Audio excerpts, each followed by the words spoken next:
Okay. So I'm going to read two things tonight. The first I actually wrote a couple years ago. I reworked it to make it a little more poetic.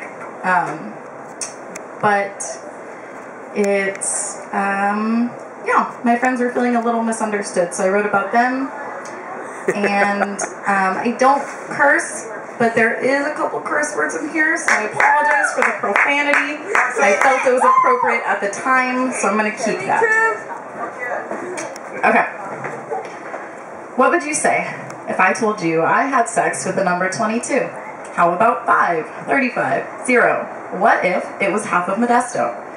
If you don't know me, or just not well enough to know which of these numbers I claim for my own, and I told you one of these was the number of people who have experienced me, each number might make you think you know who I am or who I'm trying to be. So let's see. I'm 22 years old. If I said I was a virgin, you might think some things. You might think I'm religious, naive, insecure, judgmental even. You might think I don't know about sex or relationships or my body, but you might think wrong. I'm 22 years old. If I said I had sex with 5 people, you might think some things. You might think I'm reasonable, that I only have sex when I'm in a relationship or with someone special. You might think I'm not into the kinky stuff or not willing to try, but you might think wrong.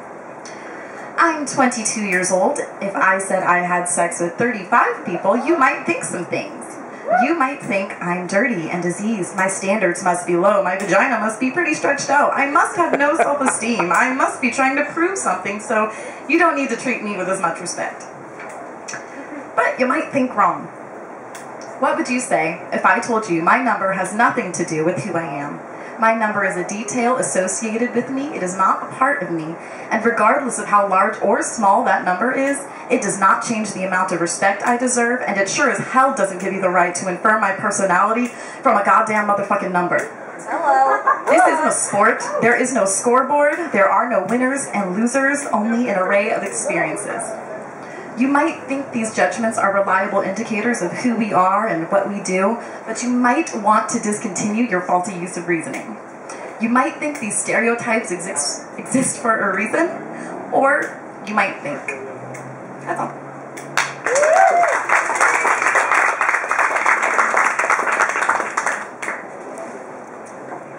Okay, this next one is something I wrote a little more recently. It's called Searching for Something. Nothing else will ever satisfy. Suffice for the moment, sure. Provision for the present day.